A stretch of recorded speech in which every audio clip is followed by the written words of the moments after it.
Hey y'all, I'm thankful for those of you who've liked and shared and saved and commented, even the homophobes, because engagement is engagement.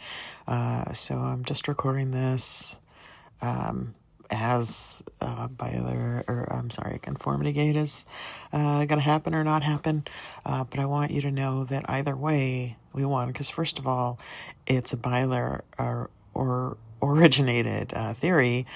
And although it's been sanitized outside of the Byler community, it made it into mainstream news. And, either it is real and we get a better ending, probably with Byler, because that would actually fix a lot of the plot holes and the lack of the things that I said were missing, like Mike being Vecnid is something that should have happened, because even if you're a Malevolent and you think that's real, then why would her love interest not be Vecnid or targeted or imperiled? Because that's what is done in movies, is the love interest of the hero is imperiled, and often to weaken the hero. So if you think either Will or 11 is Mike's love interest, Mike should have been targeted. And in volumes 2 and 3, Mike is just kind of sidelined. He has hardly any lines. He has a little bit of expression during the coming out scene, and people are reading that, I think, wrong.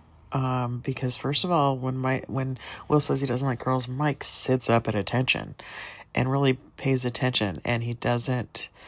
He's not the first to run to Will like he normally would, which I guess they can also read as being him being homophobic or weirded out. But it also, he just seems to be thinking about a lot. like maybe some inner reflection. So regardless, it's a win, because either they do this and they fix the plot holes and it's true, or they wrote an ending that's so terrible that a big proportion of the fan base hoped that it was a fake ending and theorized far better endings and found just dozens and dozens of plot holes and inconsistencies and problems with the ending. And they tell you to look at the details, and the details matter, and nothing's an accident in Stranger Things. And yet, the people that notice clues to Byler are the only ones that are called delusional and crazy and dumb. And it's a little exhausting. But take heart, because another thing that I think is so positive to come out of this is the fan fiction. I've never read fan fiction before this. I'm older. I am disabled, so it takes me so long to just do basic things, which is why I haven't done a fraction of the videos I would like to do, because I'm learning how to do this as I'm doing it. And even if it was something I knew how to do, like writing that I've been doing for, 40 years, I don't even write anymore. I don't read anymore. I am just at a very functional level of most days all I do is feed myself twice, feed my cats, watch a couple videos and go to bed. I'm on a lot of medication for various conditions, all of which makes me sleepy. It's incredibly frustrating. And since I had COVID in 2020, I was sick for probably 4 or 5 months, actively sick, and then took another 4 or 5 months to recover, and then developed other health problems. So, the person I was before that, who, could work full-time, work a second job, usher plays on Broadway, have dinner with friends after work, that is, feels like a lifetime ago. I even worked full-time. I went to school full-time, and while I was tired, that's an 80-hour week, right? I've had jobs where I worked 80 hours. Now it's like I am just at the most minimal functional level. Even every other week I go to my mom's to cook and do laundry, and that absolutely wipes me out. And the holidays completely wiped me out, because they were not the days that are the weeks that I would normally go. They weren't the alternate weeks. They were the weeks I normally didn't go to her house to use her kitchen and her laundry. So that has also just absolutely worn me out. I also had some severe budget cuts to my benefits that I get because I am disabled. So I'm doing my best. I'm doing my best to create content for you.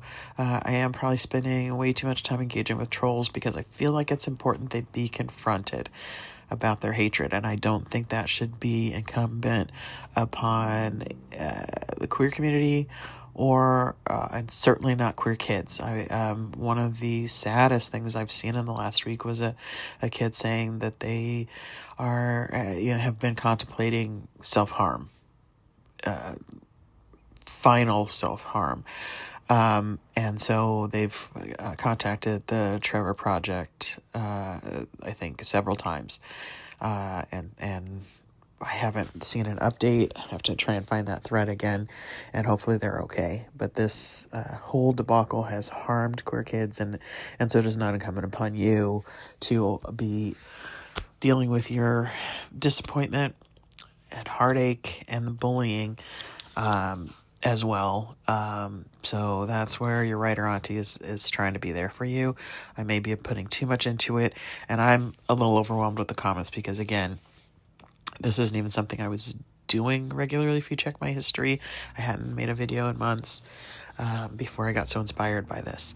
So again, that's one of the great things is this has inspired so much writing by fans, artwork by fans, mixes. It's inspired people to start their own channels, both before the disappointing end and after, and even more after.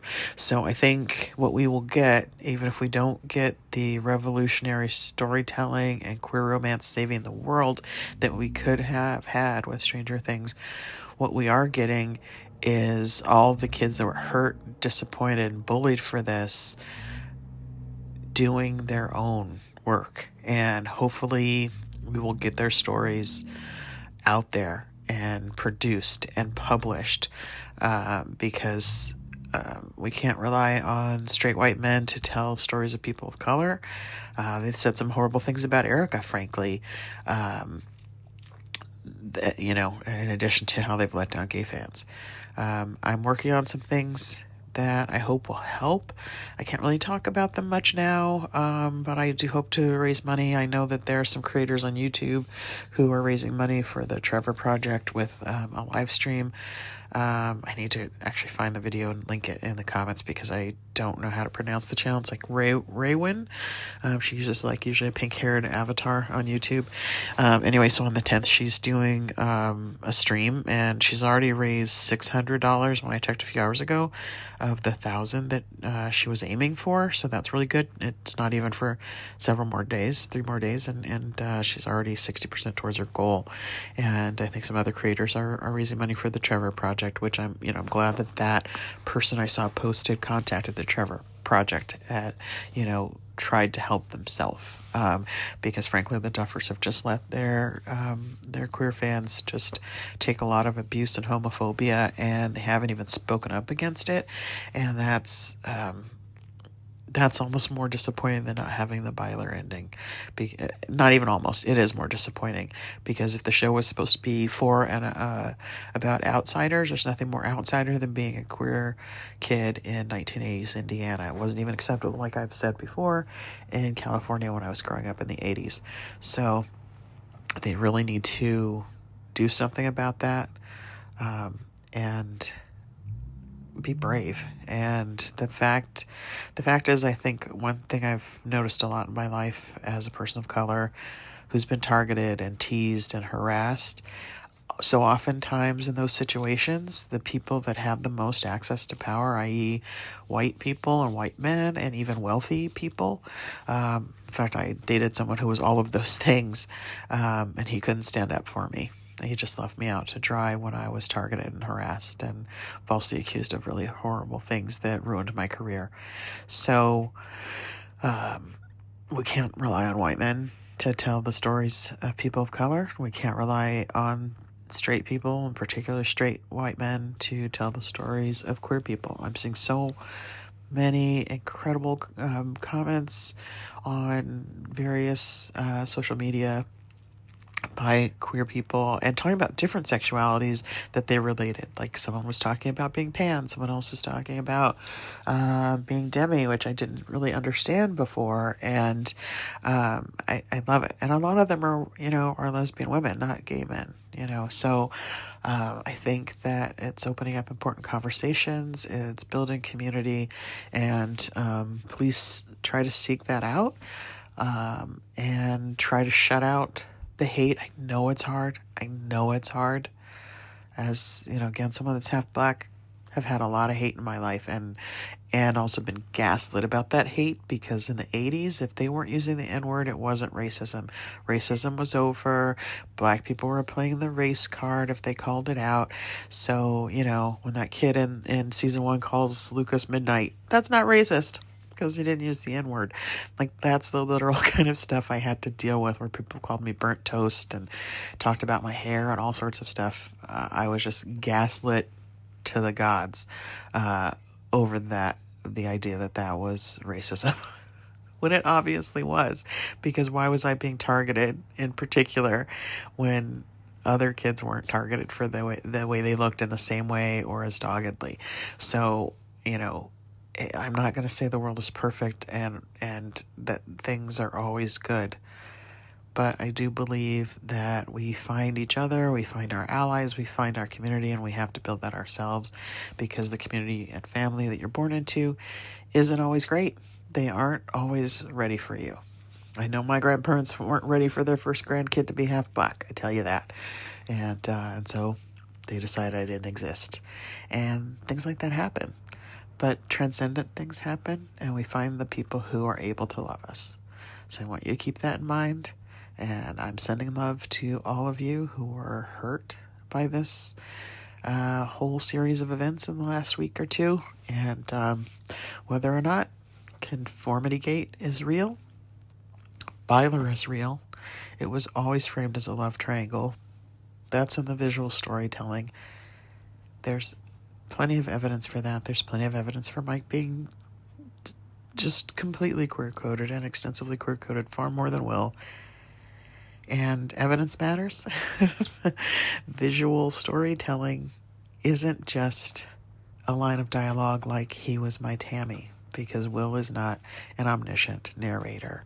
He doesn't know what's in Mike's mind, and we don't either, because we've never had Mike's point of view. Keep that in mind, and that's a big thing that was missing from the finale. So take care of yourselves. Go on a social media diet if that helps you. Whatever it takes. But defy the bullies by living your best life. Lean into your creativity, your community, and your hope, because the world needs you.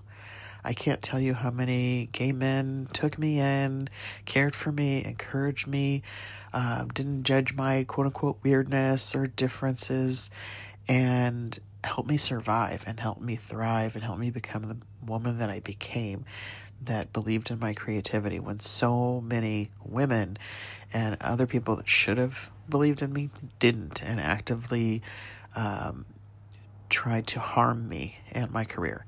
So you can be that gay man that helps other little gay or biracial or other nerdy kids or whatever. You can be a mentor. You can be an artist. You can become a captain of industry and make a lot of money to fund artists. There's so much you can contribute to the world, and you being gay has little to do with your ability to do that, but it will inform your desire to help others, I hope. So please keep all that in mind and turn towards love and light.